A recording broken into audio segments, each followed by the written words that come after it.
Hello fellow tryhards, it's Mad Buddha back again. This video we're going to be taking a deeper look at Infernal Shrines, starting with a basic layout. Infernal Shrines has 5 mercenary camps, 2 bruiser camps on the top side of the map that push down top lane, 2 siege camps in the middle part of the map which push down middle lane, and 1 siege camp on the bottom part of the map that pushes down bottom lane. The map mechanic on this map are the shrines, which is shockingly how it got its name. The 3 shrines are located in the top, middle, and bottom of the lanes. They can spawn Mortar, Arcane, or Frozen Punishers. Which Punisher they will spawn is random, but you can tell which Punisher is going to be spawned after it's chosen by the color gem that is featured on top of the shrine. Another thing about the map mechanic, the shrines, is that shrines will spawn by complete random on the first time. However, the next shrine after a shrine can only spawn in one of the 2 lanes that it did not spawn in before. So say the shrine spawns bottom, the next shrine must spawn mid or top. However, the 3rd shrine in a cycle does not have to go to the last place.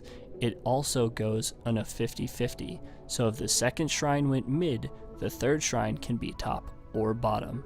This effectively means that only 2 shrines could be used in an entire game, but this is exceptionally rare. The last thing we need to talk about are of course the map timers. Shrines on Infernal Shrines spawn at 2 minutes into the game, and once the Punisher has been slain, will spawn 2 minutes from there as well. But that's enough about that. Let's talk about some of the basic strategy for Infernal Shrines. Infernal Shrines is really all about the Punishers. It's a pretty big map, which means you can split push, but especially later on into the game, the yield that a Punisher can give a team is simply too great to ignore. So, you're going to want to pick a team that clears shrines very quickly so that your team can earn the Punisher. Outside of that, when the map mechanic is not active, be sure to be focusing primarily on siege camps. You really want to take siege camps during the soaking camps phase because they have a better push on buildings. The doggies camp, the bruiser camp that goes down the top lane, can last almost indefinitely so long as the back shaman is not killed.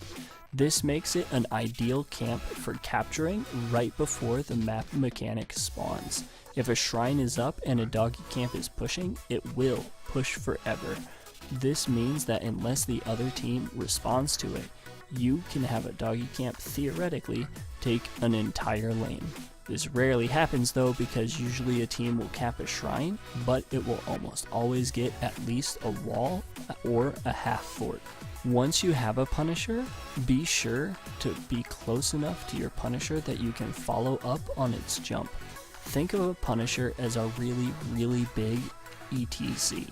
A Punisher that jumps and stuns a target is just as good an engage as any tank. When you're on defense though, you always want to bait the Punisher over a wall. Never ever stand out in the middle of the lane to get jumped by a Punisher. Not only are you asking to die because of what we just talked about, but you're also limiting the defensive effectiveness that your team can have in killing the Punisher. Last but certainly not least, let's talk about how the terrain on each of the 3 shrines can affect how you play the team fights. Let's start with the top shrine, which is effectively a giant throw pit. When you go deep into the top shrine, yes, there is a lot of space, but there is also no way to get out.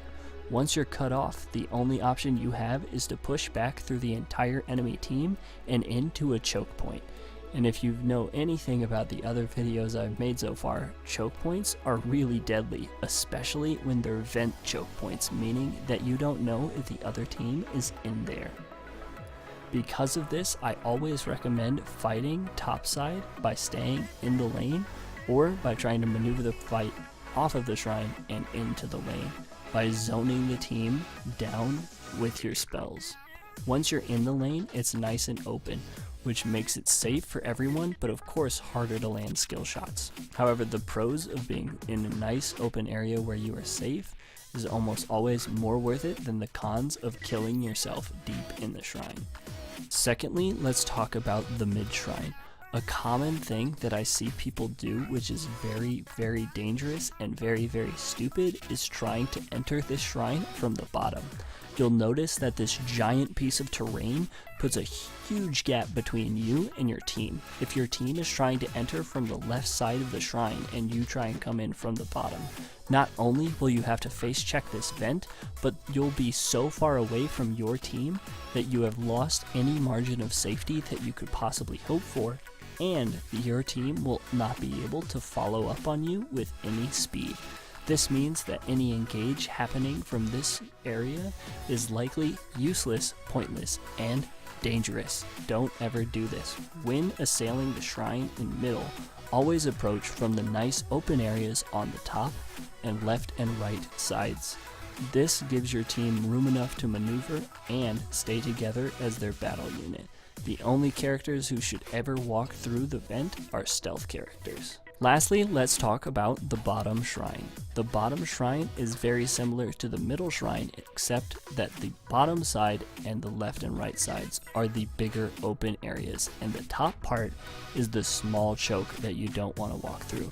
Notice how also there are two huge chunks of terrain that separate the left and right from the top, meaning that everything we just talked about for the middle shrine applies here, but to the top side of bottom shrine. However, there is one major difference that separates the bottom shrine from the middle shrine, and that's this huge vent right here. This vent is important. Any team that can control this vent can zone teams off of the point and into the lane, because it's extremely dangerous to face check vents. If you walk into a vent and you don't have vision of all of the enemy team, there's a very, very strong likelihood that their tank is just waiting there to grab you and lock you down. And when you get locked down, do not be surprised when death immediately follows. That's it for this time on Infernal Shrines. I hope you take everything you learned here into your next solo queue games so you can absolutely smash. This video was of course sponsored by Nihilism Gaming. Check them out at nihilismgaming.com, where they offer Heroes of the Storm coaching lessons.